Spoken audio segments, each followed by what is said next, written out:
Vamos a explicar un poco cómo va a funcionar esto. Va a llegar más gente, pero es que no podemos esperar más. Estas van a ser dos intervenciones de 25 minutos cada una. El doctor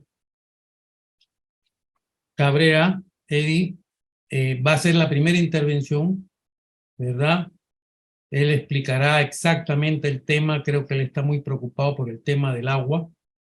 Él va a hacer una explicación científica, por supuesto. Y terminada esa explicación de 25 minutos corridos, ¿verdad? Yo empezaré la mía, que también será de otros 25 minutos corridos. Y al final abrimos a preguntas y respuestas que tanto pueden ser para el doctor Cabrera como para mí, ¿verdad? Y vamos a intentar equilibrar las preguntas y respuestas para que ambos tengamos, digamos, las mismas oportunidades de responder las inquietudes que surjan de nuestras intervenciones. Dicho esto, y sin nada más, el doctor Cabrera puede iniciar cuando lo considere. Muchas gracias, Monchi. Muy buenas noches a todos. Trataré de simplificar, estructurar y dar los datos adecuados para poder tomar decisiones científicas y no emotivas. Cualquier país que quiera desarrollarse necesita básicamente tres cosas: recursos humanos, recursos materiales y energía. Dentro de los recursos humanos, Panamá está con muchas falencias debido a que no tenemos la capacidad de tener hidrólogos, de tener mineros, de tener geógrafos, de tener administradores y controladores y los informes de las minas. Nosotros estamos confiando al 100% en lo que hace la mina y no tenemos ningún control a saber. Panamá no está invirtiendo absolutamente, prácticamente nada en obtener este tipo de recursos. El IFARU da becas para danza, para arte, para teatro, pero del presupuesto nacional del PIB solamente se gasta el 0.1% en investigación. Esto nos está dejando sin los técnicos necesarios, no para la mina, sino para el Estado en tener control de qué es lo que está haciendo la mina. Entonces, hay que preparar capacidades, hay que tener estructurada el control que debe haber sobre el medio ambiente, sobre el agua, sobre el saber hacer, el know-how. Esto nos está dando una grave debilidad ante la minera. ¿Quién le dio el permiso de construcción a esta minera? ¿Quién le dio los avales necesarios para que esta construcción esté bien?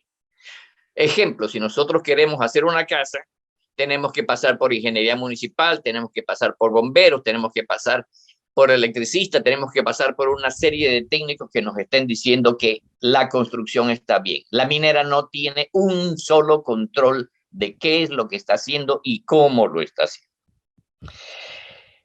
Vamos al punto importante que más me preocupa: el agua. Las 3/4 partes del mundo son agua. Eso es lo que nos han dicho. Lo que no nos han dicho es que el agua dulce en el mundo solo es el 2%. De este 2%, el 70% es hielo. Y el 30% líquido está en forma subterránea, el 95%, y solamente en los ríos el 0.05%. Entonces, necesitamos saber, porque el último estudio que hemos hecho en Panamá, que se llama el Mapa Hidrológico de Panamá, en 1998, hecho por ETESA, y en forma muy débil, muy sutil, muy general, muy descriptiva, no nos está diciendo dónde está el agua que tenemos en Panamá, cuál es la calidad, cuál es la profundidad, qué necesitamos a futuro, o sea, la gobernanza del agua. En el 2025, el 50% de la población tendrá escasez mundial de agua. El cambio climático, el cambio demográfico, el cambio inclusive urbanístico están produciendo todas estas inmensas disvariaciones en el uso que se está dando en el agua. Les pongo ejemplo. Yo estoy hablando ahorita desde Argentina. Los glaciares Uppsala, Spegacini, Perito Moreno han perdido cerca de 15 kilómetros en 20 años. En Mendoza, la ciudad donde se produce más vino, más aceitunas, más uvas, desde el 2010 está en alerta por escasez hídrica. La pérdida de la industria vinícola es un 10%. O sea, están funcionando la industria de los vinos con un 50% menos de agua. También les pongo otro ejemplo de este cambio climático. En Perú, en Chiclayo exactamente, hubo el primer ciclón del Pacífico Sur. Siempre hemos oído que los ciclones son en el Caribe. Pues bueno, este cambio climático nos está dando ciclones en Perú. ¿Y qué está produciendo estos ciclones en Perú? Que en un sitio donde es desierto, donde nunca llueve, las caídas de agua son tan grandes que han hecho huaicos. Huaicos es cuando llueve en la montaña y toda esa tierra que no tiene capa vegetal va a la ciudad. En la ciudad de Chiclayo, a 50 centímetros de la rodilla, estaba el lodo en toda la ciudad. Entonces, este ciclón Yaku de marzo del 23 nos está diciendo que el cambio climático nos va a dar graves problemas en toda América. Les pongo otro ejemplo muy importante. No es que yo esté en contra de la minería a cielo abierto. Yo hice un recorrido por tierra entre Mendoza y Buenos Aires, 18 horas de una recta infinita, donde había tierra plana adelante, tierra plana a los dos lados y aridez total. En esos sitios se puede hacer una minería, pero en Panamá no se debe hacer. Y no se debe hacer porque nosotros somos, primero, una estrecha república. Somos muy pequeños y nuestra biodiversidad es tan grande que arrasaría con toda esta flora y esta fauna. Les ponemos otro ejemplo. El agua en la ACP es indispensable. El 6% del comercio mundial pasa por el Canal de Panamá. En el 2022 pasaron 14.239 barcos, un promedio de 36 barcos por día. Entonces, si todos estos barcos nos están dando grandes beneficios hace un siglo, y no podemos estar dándonos el lujo de que nuestra área más importante económica, que nos está dando alrededor de 4.559 millones para el 2023 en ingresos, se vayan a perder porque la minera va a quitar el agua, no solamente para el Canal de Panamá, es más, también para el agua potable para las personas y mucho más importante, el agua para el riego y los alimentos. La minera, vamos con la minera a cielo abierto. ¿Qué es exactamente? les dieron una concesión de 12.000 hectáreas. Aparte de las 12.000 hectáreas, hicieron una tina de relave de 2.600 hectáreas. Esa tina de relave fue fuera de la concesión, o sea que se robaron, y lo digo muy claramente, aparte de las 12.000, se robaron 2.600 hectáreas más para hacer la tina de relave, que es lo más peligroso que tiene una mina de cielo abierto. Les explico, para hacerlo sencillo, una mina de cielo abierto es una especie de gran cantera, pero antes de estar triturando la pierna, desgarran la piel de la tierra, le quitan toda la capa vegetal, le quitan la flora, la fauna, todos los animales y plantas que hay ahí son destruidos para después empezar a triturar la piedra. O sea, van a empezar a triturar el sílice. ¿Qué pasa cuando se tritura el sílice? Va a producir grandes cantidades de arena y de polvo de este sílice. Eso lo vamos a respirar y nos va a producir una gran irritación. El polvo de sílice es extremadamente irritante. Es como lijarnos la nariz y la faringe por dentro, y esto nos va a causar rinitis, faringitis, traqueoitis, neumonía, cáncer de pulmón, y no solamente esto, todo ese sílice pasa por la sangre y también daña el riñón.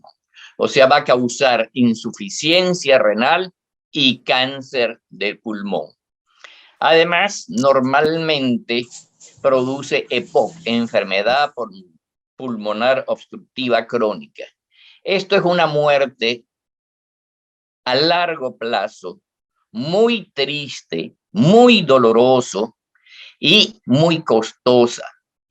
Los efectos de esta enfermedad de sílice no la vamos a ver en el primer año.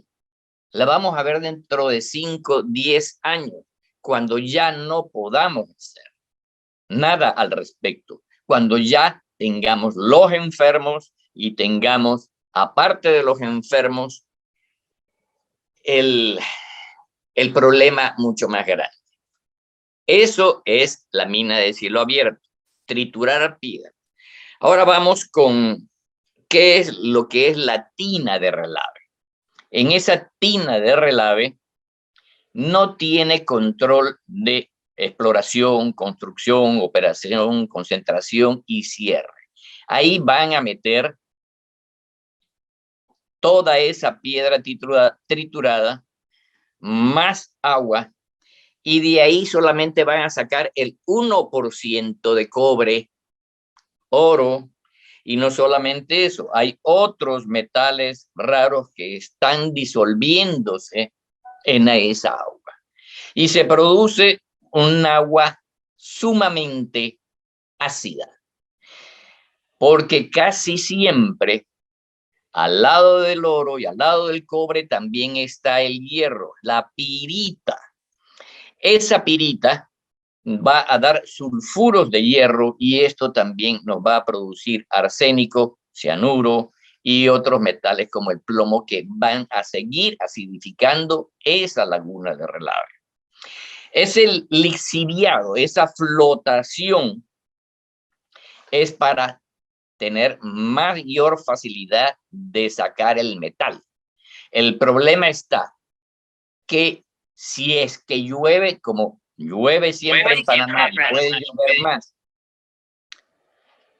esa laguna puede derramarse, puede caerse una pared y nos va a producir un daño total y absoluto en toda la tierra que esté tocando esa laguna.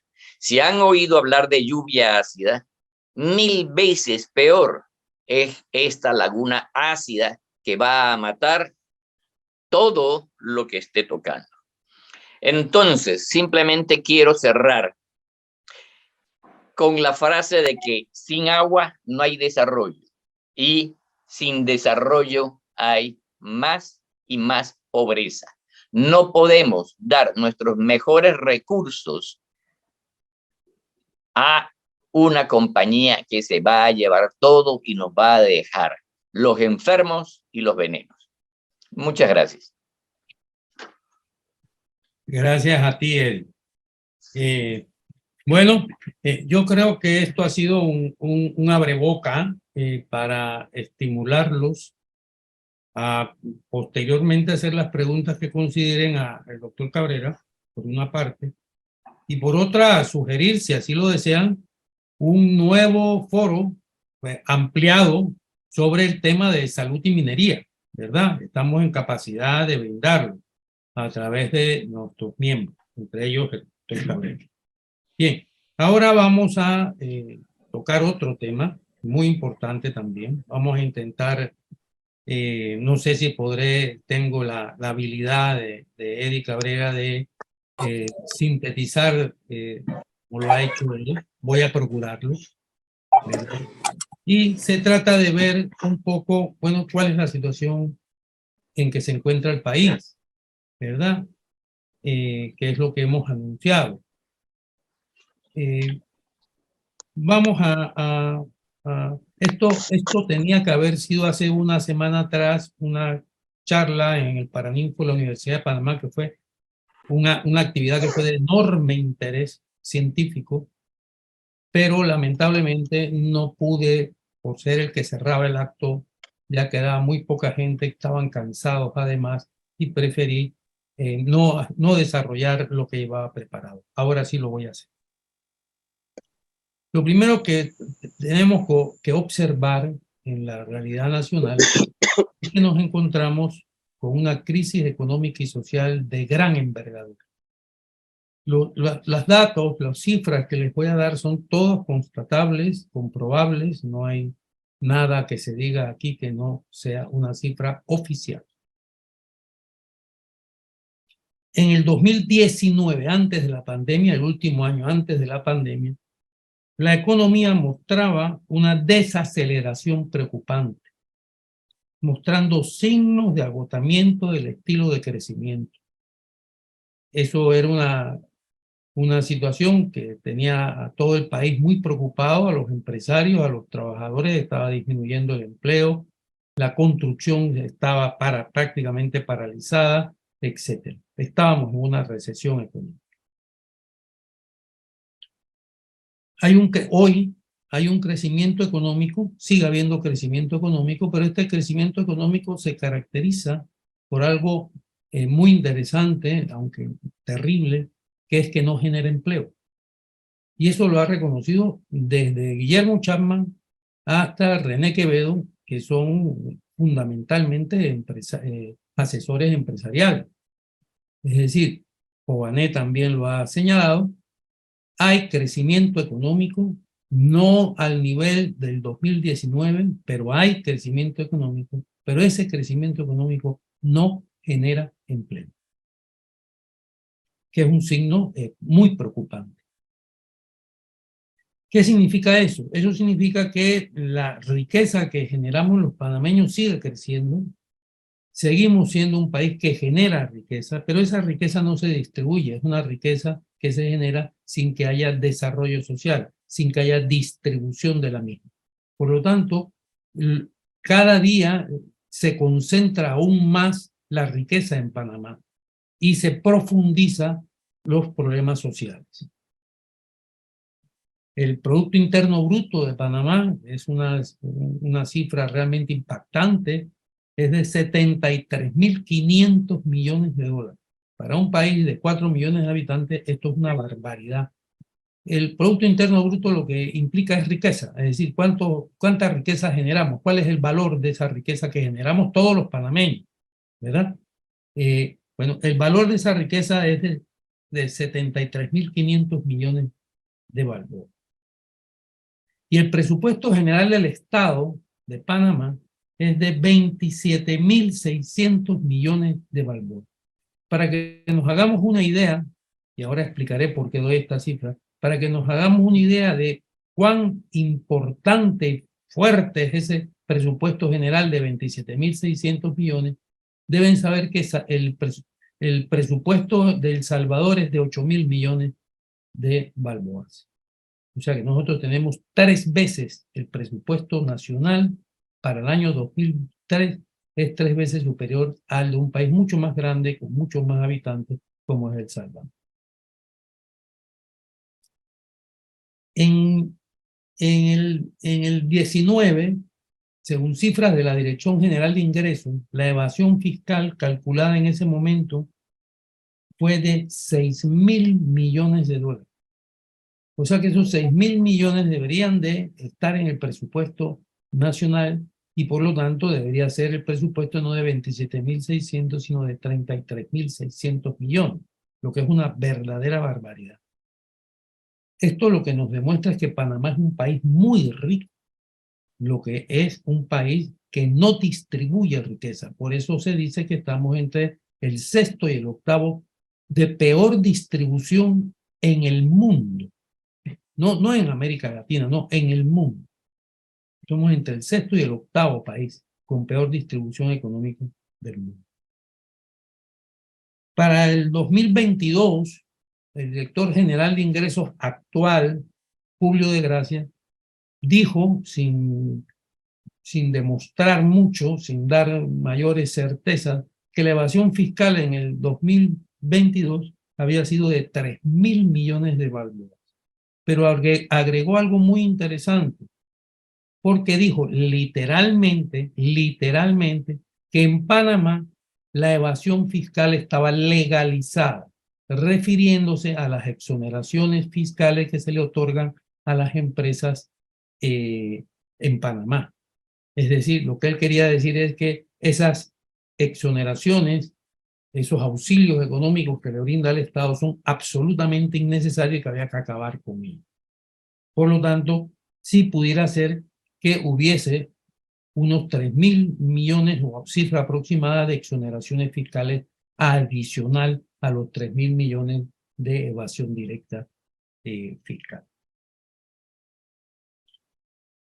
Bien, esa es la riqueza que tenemos en este país, riqueza que no se distribuye. Y ahora vamos a ver qué pasa con esa no distribución de la riqueza. A finales del 2021, la Comisión Económica para América Latina advirtió que 700.000 panameños vivían en pobreza. Esto es una barbaridad.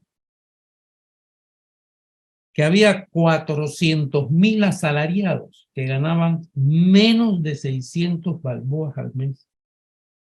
Y que había 250.000 informales más que hace una década. Hoy son más del 50% de la población económicamente activa. El desempleo oficial, el Ministerio de Trabajo juega con las cifras, hoy es el 10%, mañana es el 9.2%, ahora dicen que tal vez sea el 8.9%. Bueno, Guillermo Chapman, que no tiene por qué, al menos en esto, mentir, y que es un empresario importante, un economista importante, hace solo un año ponía en duda la cifra del 10% y decía que muy probablemente el desempleo en Panamá rondaría el 20% de la fuerza laboral. Pero si esto es poca cosa, la Organización Internacional del Trabajo señaló que en el 2021 los salarios de los trabajadores panameños se redujeron en un 26.2%. O sea, que tenemos desempleo, informalidad y además los empleados con una disminución, una reducción de su salario. Esos que ganan menos de $600 le han reducido el salario aún un 26.1%.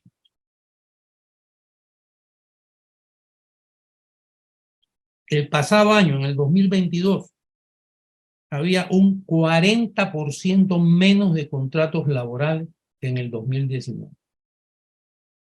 Y la mayoría de los contratos existentes eran precarios y por tiempo definido. O sea, no eran permanentes. Esta es la gravedad de la situación socioeconómica en la que está inmerso Panamá. Eso generó la explosión social de septiembre del año pasado, que hay que decir hoy, y eso veremos la importancia que tiene. Esa explosión social y la mesa del diálogo no resolvieron ni uno solo de los problemas acuciantes que tiene la población panameña. Ni uno. No hubo nada, absolutamente nada que el gobierno llegara a cumplir, al extremo que hoy ya hay uno de los gremios importantes que participó en aquellas huelgas advirtiendo que se prepara para entrar en lucha porque no se ha cumplido ninguno de los compromisos. Bien. Esa es la crisis socioeconómica en la que está instalado el país y le he dado las cifras exactas para que sepan que es una crisis dramática, no es cualquier crisis. Bien, a esa crisis socioeconómica se agrega la crisis institucional del Estado, que es una crisis distinta. Esa crisis institucional del Estado la observamos en la inoperancia de la Caja de Seguro Social, del Ministerio de Salud, que de esto Eddie sabe muchísimo más que yo, en la crisis del agua, que es la crisis del IDAN, en la crisis de la autoridad de aseo, un país con esta riqueza y es incapaz de recoger la basura. Estas son verdaderas situaciones llamativas, escandalosamente llamativas. La crisis en educación, vemos todos los días, cualquiera que vea un noticiero, todos los días paros, huelgas y manifestaciones en las escuelas, no convocadas por los gremios docentes, sino porque las escuelas se están cayendo. Las condiciones son infrahumanas en un país caluroso, húmedo, con esta ola de calor. Esos estudiantes no tienen, muchos de ellos, ni ventiladores y muchísimo menos aires acondicionados. Bien. Esa es la crisis institucional. Las instituciones del Estado están totalmente inservibles. No funcionan, no operan, no cumplen con la función que le otorga la Constitución. Y por lo tanto eso agrava la crisis económico-social. Porque si usted no tiene medicina, si usted no es atendido en su momento con cierta agilidad médicamente, todo se le va agravando, absolutamente todo. Bien, a esa crisis institucional se agregan tres instituciones, la crisis de tres instituciones fundamentales del Estado, que estructuran el Estado, que son la crisis de la Asamblea Nacional, que tengo por ahí cifras, esto es un escándalo. La Asamblea Nacional tiene un presupuesto. Déjenme buscarlo porque me parece importante que les diga cifras concretas, ¿no? La Asamblea Nacional tiene un presupuesto, sí, de 200, en el 2022 tuvo un presupuesto de 224 millones de balboas, la Asamblea Nacional, que son 79 millones más de los que se le otorga a la Asamblea Bicameral de 2 cámaras en Colombia, que tiene entre ambas 296 curules, cuando en Panamá solo tenemos 71. La corrupción y el clientelismo en la Asamblea es una verdadera barbaridad. Esa institución no funciona para nada, pero para nada. No resuelve ningún problema, pero ninguno. Al revés, esa institución es un problema. Pero bueno, esa es la Asamblea. Vámonos a la Corte Suprema de Justicia. Se nombraron por este gobierno 6 nuevos magistrados, la mayoría mujeres, se ha dicho. se esperó y los ha habido, no hay que negarlo, cambios de cierta relevancia en el sistema judicial. Se ha puesto en marcha una carrera judicial que antes no existía. Esto es muy importante, ¿verdad? Porque eso le da estabilidad y por lo tanto libera de presión a los jueces y magistrados por parte de sus superiores. Se han exigido un presupuesto cónsono con las necesidades del sistema judicial y se les ha concedido. Pero a la par de esas cosas positivas que ha tenido la Corte y que no se deben negar, ha habido otras cosas que son verdaderamente escandalosas. Por ejemplo, el nombramiento del tercer magistrado del Tribunal Electoral. Eso fue un cambalache gigantesco. Eso es inaceptable lo que se hizo ahí. Y eso lo hizo la Corte. Y así como ha hecho eso, ha hecho otras cosas. A Juan Diego Vázquez le ha negado varios solicitudes de Abradar. Varios. Se los ha negado, punto. O sea que ha protegido la no transparencia de la administración pública. Y esto no se debe negar. La sentencia sobre el matrimonio igualitario ha sido jurídicamente un escándalo internacional y nacional, por supuesto. Al margen de la posición que se tenga al respecto, esa sentencia es una sentencia absurda jurídicamente. Aparte que van a tener que retrotraerla porque está violentando normas aprobadas por la Comisión Internacional de Derechos Humanos, a la que Panamá ha suscrito y está obligada a cumplir. Bien. Si esa es la situación de la Asamblea y de la Corte Suprema de Justicia, vamos entonces a ver qué tenemos en el Ejecutivo, en el órgano ejecutivo. Mejor ejemplo de lo que tenemos en el órgano ejecutivo, y lo digo sin ningún ánimo ni de ofender, ni de nada, es decir, simplemente señalarlo, está el que come McDonald's, el que vive en la casa de Quincha. Es decir, si ese es el vicepresidente de la República, esa es la imagen de este gobierno, esto es un desastre, un verdadero desastre. El órgano ejecutivo acaba de trasladar casi 200 millones de dólares a la Junta,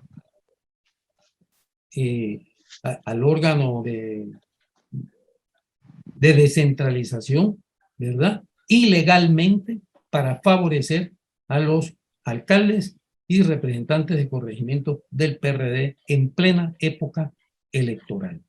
Esto, de estas situaciones, ellos piensan que no se van a poder investigar porque tienen 6 miembros de la Corte Suprema de Justicia. Yo pienso que se equivocan. Pero la verdad es que el funcionamiento del órgano ejecutivo es verdaderamente lamentable. Por lo tanto, la crisis institucional del Estado es generalizada, es total. Y luego hay una última crisis que se suma a estas dos que he descrito anteriormente, que es la crisis de representación política. Es decir, voy a explicar lo mejor posible que sé qué significa esto. Esto significa que los partidos políticos carecen de programa, no tienen un programa, no tienen una oferta para hacerle al país.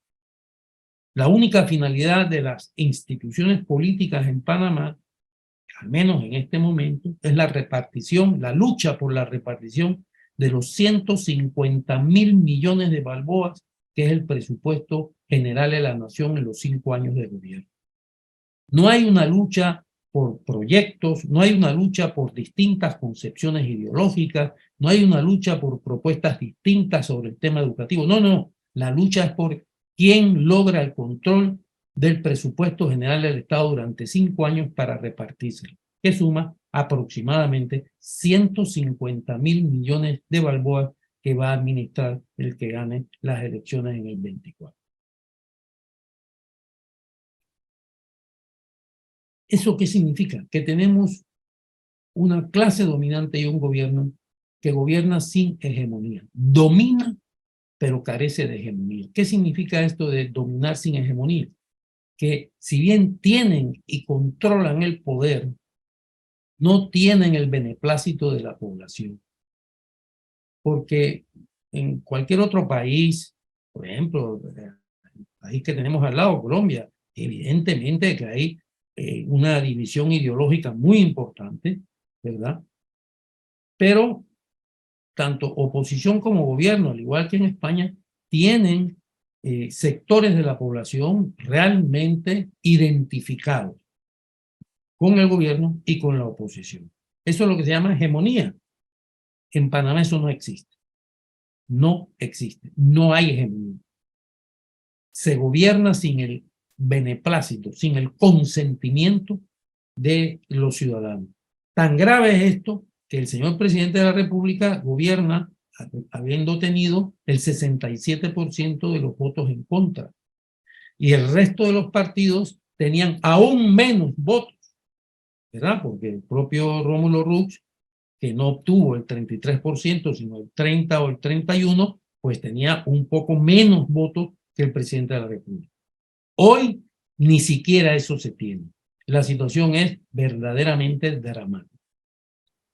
Por lo tanto, tenemos una crisis social, una crisis económica y una crisis política que ha exacerbado la delincuencia, desempleo y delincuencia van matrimoniados, ha exacerbado el incremento de las agresiones y el deterioro de las condiciones económicas y sociales de las mujeres en el país y ha exacerbado el impacto de la crisis climática en las poblaciones. Esta es la imagen de la crisis general en la que está sumido Panamá. Y estoy dándole datos. No estoy inventando nada ni dejando nada a mi libre interpretación. Bien. Esta crisis socioeconómica, estas crisis socioeconómicas han creado lo que se llaman las condiciones objetivas de un cambio. Es decir, las condiciones objetivas son aquellas que se generan en una sociedad cuando la sociedad no puede avanzar por sí misma y hay que producir un cambio social para que nuevas formas sociales, económicas y políticas le permitan a la sociedad avanzar. Es decir, hay una tarabazón, por decirlo de alguna manera. Bien, y esas son las condiciones objetivas que hacen que la gente quiera salir de esta situación. Y lo vemos todos los días en las escuelas, en el seguro social, en la búsqueda de empleo, en todo, la lucha por el agua. Es decir, la gente está ya harta de esta situación y quiere un cambio que mejore su vida. Y también esta crisis socioeconómica y política ha creado lo que se llama las condiciones subjetivas. Estas condiciones subjetivas se refieren a, ¿está la gente dispuesta a cambiar esto? ¿A hacer algo para cambiar esto? ¿Están dispuestos a poner oídos a un posible cambio de verdad en la sociedad? Pues esas condiciones están dadas. La crisis ha hecho, por lo tanto, ha madurado el cambio para hacerlo necesario y posible. Voy a terminar muy brevemente, muy rápidamente. ¿Qué se requiere para que se produzca ese cambio? Primero, no se va a producir en estos 5 años que vienen. Eso es evidente. No existe absolutamente nada que nos indique que ese cambio se va a producir en los próximos 5 años. No hay ningún dato al respecto. Lo que se requiere es la construcción de un partido que aspire a ejercer el poder. ¿Por qué? Porque solo el poder político puede refundar el país. Es decir, cambiar esas condiciones objetivas, salir de la crisis, solo puede ser desde el poder, no desde movimientos sociales, no de protestas, etc. Solo desde el poder se pueden cambiar las condiciones tanto económicas como políticas, como de las mujeres, como de la crisis ambiental, etc. No hay otra forma de cambiar eso. Y claro, si esto lo aceptáramos, entonces tenemos que preguntarnos, bueno, ¿y qué es lo primero que hay que hacer para empezar a construir ese partido? Lo primero que tenemos que ponernos de acuerdo es cuál es el modelo de país que queremos. ¿Qué país queremos? Yo, y ahora sí hablo por mí, creo que lo que queremos es un país democrático, no un país de partido único, pensamiento único, sino un país democrático, verdaderamente democrático, sostenido por un estado de bienestar antineoliberal en lo social y en lo económico, con una decidida naturaleza feminista y de lucha contra la crisis climática. Ese modelo de país solo puede lucharse para lograrlo con un modelo de partido determinado, que tiene que ser un partido democrático para una sociedad democrática. Esto significa un partido que esté legitimada su dirección por la intervención directa de todos sus miembros, que sean todos sus miembros los que decidan la política y las medidas que ese partido ofrezca a la sociedad. Y eso tiene que concretarse en un proyecto constituyente.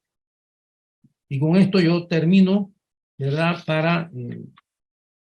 Sé que he ido muy rápido, que son temas muy complejos, pero bueno, el tiempo que tenemos es realmente corto y más vale apretar las ideas que no darlas. Así que gracias y pueden preguntar tanto a Eddie como a mí y abrimos la mesa de discusión, la mesa de preguntas y respuestas. Yo quisiera hacer un comentario adicional. Aquí me dicen que no he dado muchos números al respecto, sobre todo de consumo de agua. El problema está que todos los números que tengo es de la minera. O sea, ¿cómo puede creer las personas de Panamá que la minera nos va a decir la verdad? Si al principio dijeron que la inversión había sido 10.000 millones de dólares, después cambiaron a que 5.000. ¿Cómo puedo creer si es que al principio decían que estaban 10.000 personas trabajando en la minera y a la final quedaron en mucho menos? O sea, y aparte de eso, la misma minera canadiense pone sus cifras de consumo de agua en distintas partes del mundo. Y en Panamá es el consumo más alto de agua, 368 kilolitros de agua, o sea, alrededor de 14 metros cúbicos por segundo. El otro problema que me preocupa mucho más, esa decisión la van a tomar los legisladores. Y una legisladora no sabía muy bien la diferencia entre 1 kilo y 1 kilogramo. Entonces, ¿cómo puedo estar dando datos a personas que son totalmente ignorantes del sistema métrico? Otro punto importante también es que independientemente del agua que gasta el Canal de Panamá, el Canal de Panamá no la contamina, más bien la protege, hace sembradíos de árbol. Lo que hace la minera es coger toda esa agua y envenenarla, hacerla ácida, y ácida no solamente para ahora, mañana y 20 años, sino para 100 años esa agua va a ser ácida, va a ser un veneno que va a estar matando el agua subterránea, nuestros ríos y nuestros mares. ¿De qué sirve tener 10 o 20 metros cúbicos por segundo si todos esos metros cúbicos por segundo de agua van a convertirse en veneno? ¿Cómo podemos tener un control de esas tinas de relave que no tenemos la menor idea de cómo las hicieron? En Chile están muy bien controladas. En Chile te están diciendo cómo se tiene que hacer, qué permisos se tienen que otorgar, qué control, cada qué tiempo se tienen que dar. Aquí no tenemos números de nada.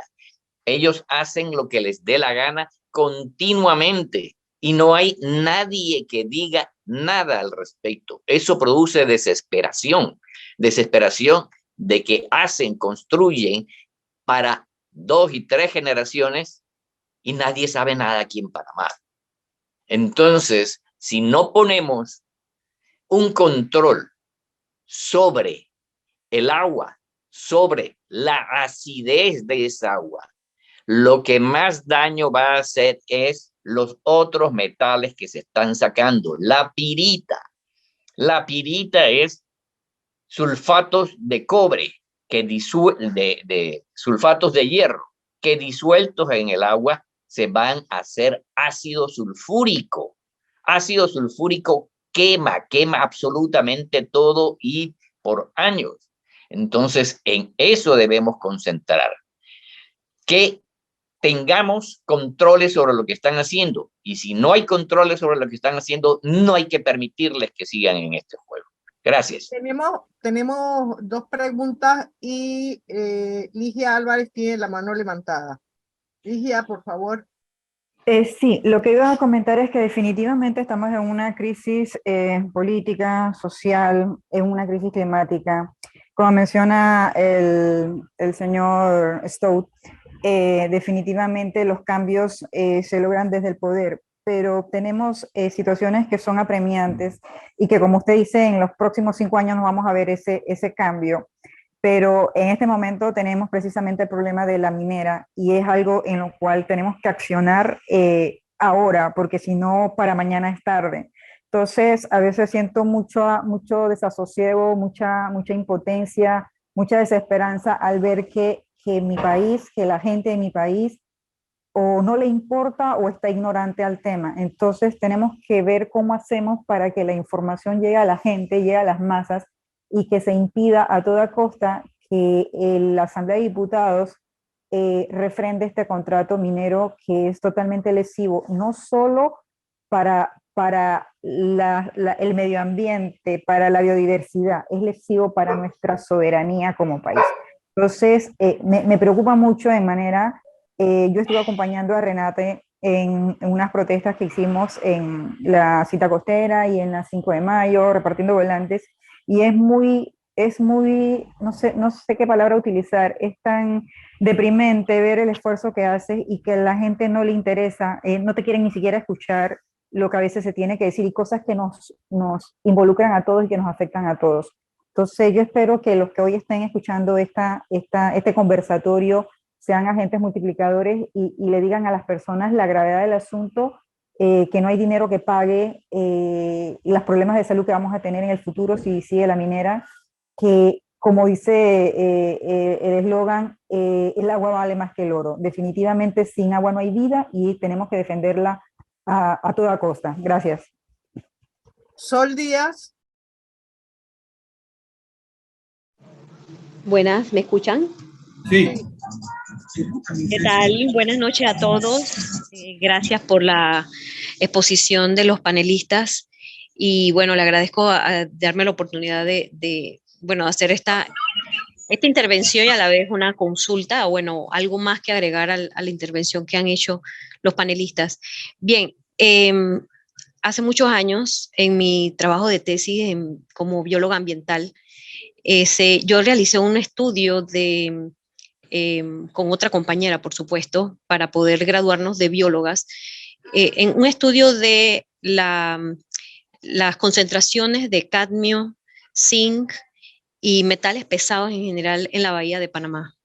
En ese entonces nosotros hicimos un estudio que, bueno, fue avalado por la Universidad de Panamá y aún está vigente en la universidad, se puede investigar sobre él. Nuestro país en ese entonces no tenía ese nivel de industria que tiene en estos momentos.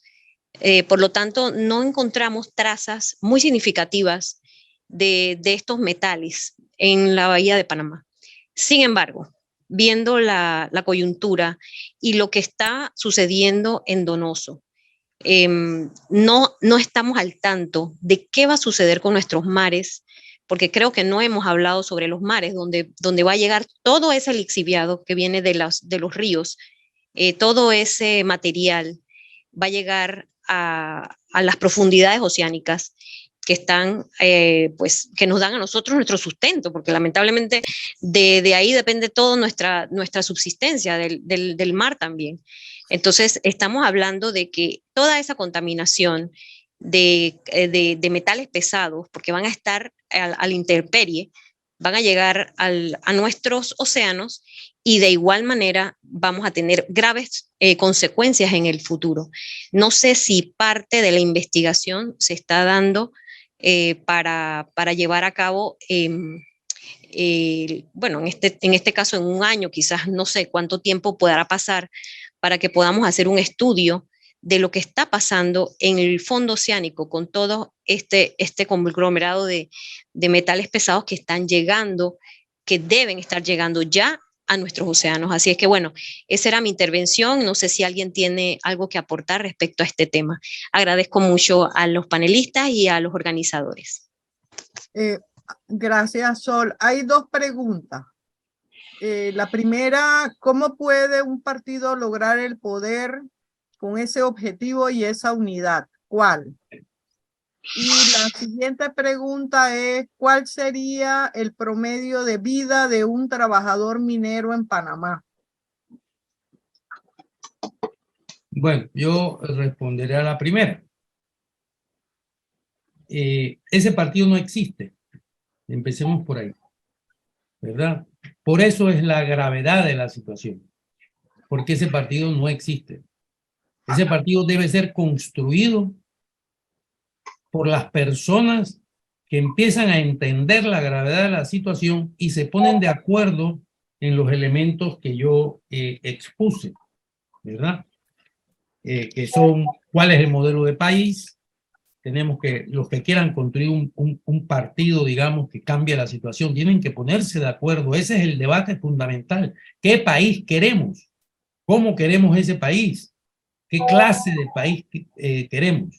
Una vez puesto de acuerdo en eso, entonces, ¿con qué instrumento podemos luchar para conquistar ese país? Y ese es el partido. Y entonces hay que discutir sobre cómo debe ser un partido democrático para una sociedad democrática, ¿verdad? Y luego ese partido democrático debe construir un programa de gobierno que parte desde una constituyente, porque efectivamente la crisis general del sistema hace nula la constitución que tenemos en Panamá. Hay que cambiarla de arriba a abajo. No existe, por lo tanto, ese partido. Lo que tenemos por delante es 5 años en que los problemas se van a agravar, se van a profundizar, ¿verdad? Y que es el tiempo que tenemos para ponernos de acuerdo y empezar a luchar en la construcción de ese partido. En cuanto a la preocupación de Ligia, que es una preocupación importantísima, porque es muy deprimente. Bueno, es que esa inconsciencia de la gente, de nuestra sociedad, es el resultado de los partidos que tenemos. Es que precisamente no hay ningún partido. Lo bueno viene. Yo como McDonald's. O sea, ¿qué conciencia puede tener un pueblo que se le gobierna con estos eslóganes? Este es el problema. Es decir, los partidos políticos deberían de estar para educar. El partido que creo que debemos construir es un partido para educar a la gente y organizarla precisamente para cambiar el país. Pero claro, ¿cuándo se ha educado a este pueblo? Se le gobierna con mentira, palo y mentira, no hay más nada. Entonces, ¿qué conciencia pueden tener? Ni siquiera tienen información. Si usted ve la televisión, el país va mejor. Eso es lo que dice el gobierno en televisión todos los días, una y otra y otra y otra vez. Entonces, alguna gente debe decir, bueno, a mí es el que me debe ir mal porque a todos los demás les va bien. Es decir, no hay conciencia porque la conciencia no se genera de forma espontánea. La conciencia se crea, se educa políticamente, pero como no hay un instrumento, llamo instrumento al partido, que eduque a la gente, no hay posibilidad de que la gente empiece a entender. Hay dos preguntas más que se las leo y recuerden que ya son las 8 de la noche. ¿Cuáles serían las enfermedades que puede adquirir un trabajador minero en Minera Panamá? Y la última pregunta, ¿cuál es la posibilidad de explicar esto de hoy a las comunidades de Donoso y Omar Torrijos que no se pueden conectar a internet tan fácilmente? No llega información a los afectados directos. Bueno, a mí me toca contestar y contesto claramente. La más importante de las enfermedades que le da a los mineros es la silicosis. Esto significa que estamos aspirando los silicios, las piedras a nuestros pulmones. Pero aparte de las piedras en nuestros pulmones, no tenemos idea, porque antes de darle la concesión tuvieron que haber hecho una exploración del terreno, la construcción de la mina, la operación de la mina y la concentración y cierre de esta mina para saber qué metales hay. Porque dentro del cobre también podemos tener plomo, tener hierro, tener sulfuros de arsénico, de cianuro. Entonces, ¿qué tiempo va a vivir esta persona? Depende de con qué veneno esté trabajando. Y eso es el mayor problema. No hay información. Si es que no hay información, no solamente en los mares, en los océanos, sino en las lagunas que tenemos ahí para el relave, que es lo más importante. ¿Cuál es el pH? ¿Cuál es la acidez? ¿Cuál es la cantidad de otros metales que hay? Estamos quejando que están sacando oro, pero ¿y cómo sabemos si también hay plomo y nos van a dar enfermedades de la sangre como la trombosis? ¿Y cómo podemos estar preparados médicamente para estas enfermedades si no sabemos cuáles son los contaminantes? Y además insisto en este mismo punto, cuando estas enfermedades aparezcan van a ser muy tarde. Tendremos muchas personas en sillas de ruedas con tanques de oxígeno esperando la muerte. Y la muerte individual y la muerte de peces y la muerte Alexa, de todo el área que está alrededor. that's room La off. mayor protección que tenemos es nuestra capa vegetal que la han retirado. Gracias. Ya, amor, gracias. Venga. Sí, bueno, deben saber que en la concesión de la minera, que se acerca a las 17.000 hectáreas, el gobierno nacional solo puede tener 7 funcionarios para supervisarlo absolutamente todo. Y incluso teniéndolos ahí para hacer alguna supervisión, tiene que pedirle permiso a la minera, ¿verdad? Debe saberse también que si el gobierno nacional, por ejemplo, descubre que hay un agua contaminada, por ejemplo, y ese dictamen no coincide con el dictamen de la minera, el dictamen del gobierno panameño no tiene validez. Tiene que buscarse un árbitro, una tercera persona que haga de árbitro, y ese árbitro por encima de la soberanía estatal de Panamá es la que va a decir quién tiene razón.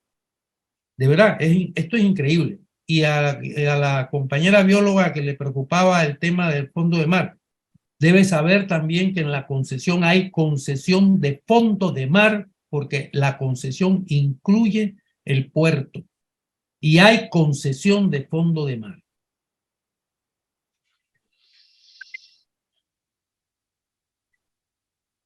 ¿Alguna pregunta más? Jordi, te llamo enseguida. Bueno, son las 8:05. Monchi, Yo cierra. lo que diría para como últimas palabras, digamos. Monchi, un segundo. Bernardo levantó la mano. Ya. Sí, yo solamente quería dejar la reflexión, como ya últimamente estoy haciendo después de tantos años, es No si se la escucha. idea de construir ese partido realmente democrático vale la pena o no. Si vale la pena, reunamos y discutamos qué visión queremos construir de Panamá. Sí, yo por mi parte, para despedirme, lo que les quiero plantear es que, bueno, el Movimiento Democrático Popular es un grupo de hombres y mujeres preocupados por el país, que nos reunimos todos los martes a discutir, a analizar, a reflexionar. Tenemos un programa también en YouTube, ¿verdad? Tenemos también un medio de comunicación que llega por escrito, que llega a unas 15.000 personas, todo lo que publicamos ahí, y que cualquier persona que quiera participar, vincularse a estas discusiones, a estos debates, bueno, pues que no sea quien de nosotros le pueda escribir a mí o a Juana, para que se le vaya mandando cada semana el enlace para que puedan participar con plena libertad y plena democracia, teniendo claro que lo que queremos es cambiar este país y que queremos cambiarlo democráticamente, ¿verdad? Sí, bueno, y gracias por haber venido, por habernos escuchado. Actos como este de hoy, es decir, conversatorios como mínimo, los vamos a hacer una vez al mes. Pero aparte de eso, tenemos reuniones semanales los días martes a las 7 de la noche. A las No, 8. a las 8. A las 8 es Juana, ¿no? Sí. Sí, a las 8. Bueno, eso es por mi parte. Gracias. Muchas gracias. Pasen Buenas muy bien. noches, saludos. Saludos. Saludos, excelente seminario, gracias.